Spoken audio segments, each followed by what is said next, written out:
이어서 유영아 의원님 질의해 주시기 바랍니다. 제가 오전에 후보자께 모두 말씀드릴 때 좀 거북한 질문이 있더라도 좀 진솔하게 성실하게 답변을 해달라고 부탁을 드렸습니다. 네. 어제 화면을 좀 띄울까요?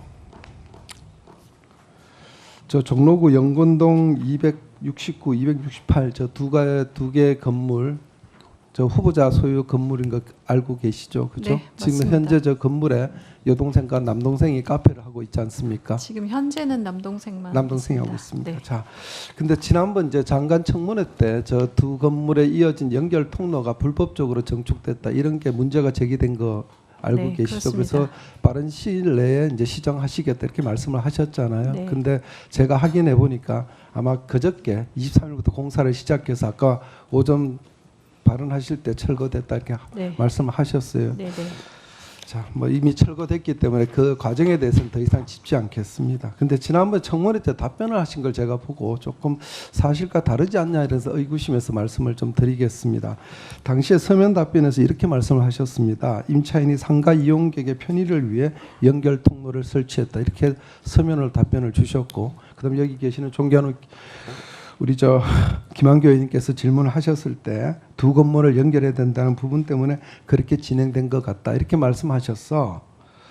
이걸 후보자의 말씀을 그대로 문화적으로 해석을 하게 되면 이거는 건물주인 내가 상관없고 임차인이 자기가 영업을 하기 위해서 통로를 만들었다 이렇게 해석하는 게 상식적인 게 맞습니다. 근데 그래서 제가 그 과정을 한번 살펴봤거든요. 자, 화면을 또 넘겨볼까요?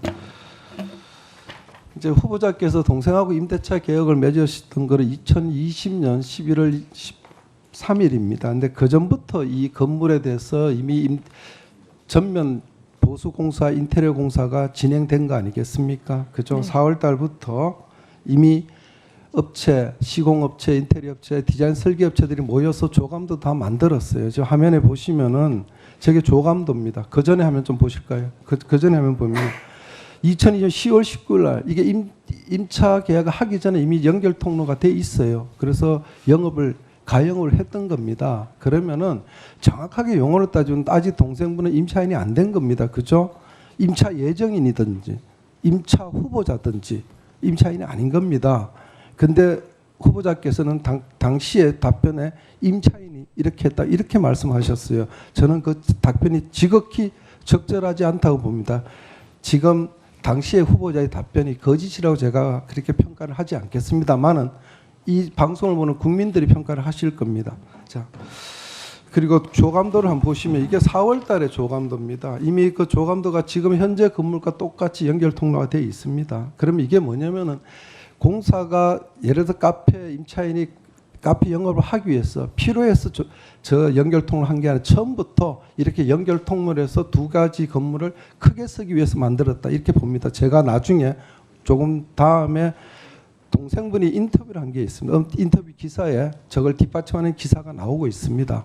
아마 그렇게까지 제가 질의를 안 하도록 후보자께서 답변을 부탁드릴 거예요. 그리고 또 한 가지는 이 매입하기 전부터 이미 이 건물을 해가지고 두 개를 연결시키겠다 이런 정황이 발견되는데 저기 보십시오. 2020년 1월 12일이에요.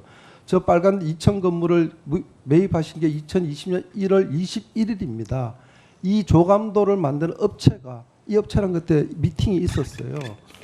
그러면 이게 뭐냐면 처음부터 이 건물을 물론 이 건물도 후보자가 지난번에는 동생들이 카페를 하기 위해서 내가 건물을 얻어서 임대를 했다 그랬지만 처음부터 동생들이 이 건물을 물색을 했습니다. 물색을 했고 매입을 후보자가 후보자 명의로 매입한 것입니다. 그건 제가 여기 이 자료에 있어요. 근데 그게 크게 중요하지 않아서 그냥 말씀만 드리겠습니다. 다만 후보자께서 이 얘기를 들으시고 나 답변을 주실 때 어떤 답변을 하는 게 공직 후보로서 적절한 답변인지 이거는 고민을 하시고 답변을 주셔서 해서 말씀을 미리 드리는 겁니다.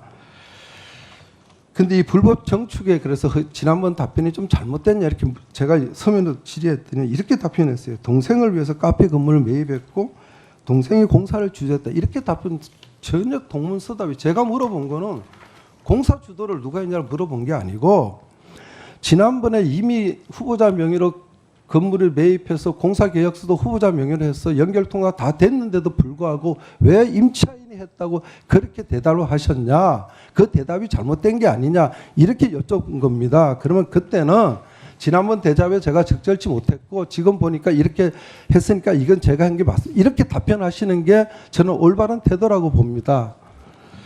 자, 다음 화면 볼까요? 그 공사 계약서인데요. 이 계약서가 보면 이제 후보자 명의로 계약이 돼 있습니다. 돼 있고, 그럼 이 계약서에 보면 우리가 공사 계약할 때 세부 내역서가 있어요. 이 공사는 뭐라고 뭐하고 쭉 있습니다. 예전에 네이버 대표하실 때 계약서 체결하고 결제하실 때 다 보시지 않겠어요? 근데 저희가 자료 내라 그러니까 계약서 앞에 것만 내고 세부 내역서를 전혀 안 주세요. 제가 아까 자료 제출 요구 말씀 기회가 있었지만 안 드렸습니다. 지금 그냥 이렇게 드리려고. 만약에 없으면 안 내셔도 돼요. 그쵸? 있으시면 주십시오. 주시고 잘못된 것을 고치시면 되는 겁니다. 그거를 자꾸 변명하고 일관해서 피하시려고 하는 거는 그건 국무총리 후보자로서 적절한 태도가 저는 아니라고 봐요. 그래서 이름에도 불구하고 이 불법 통로가 있었던 걸 인지하지 못했다 이렇게 말씀하시면은 이 방송 보고 있는 어느 국민이 그걸 후보자의 답변을 이해를 하겠습니까? 저는 그렇게 만약에 후보자께서 어리숙하게 나는 공사계약서 금액만 알고 세부 내용 모르고 그냥 도장 찍어줬고 동생이 알아서 했다 이런 식으로 하시면요 앞으로 국무총리도 그렇게 하시겠습니까? 그렇지 않으실 거 아니에요. 각부 장관들의 보고사항이나 조절할 거 다 보시고 하시지 않겠어요? 근데 어떻게 요건만 대해서 그렇게 두리뭉실하게 허술하게 일을 했다고 그렇게 말씀을 하십니까? 그래서 저는 실수할 수 있다고 봐요.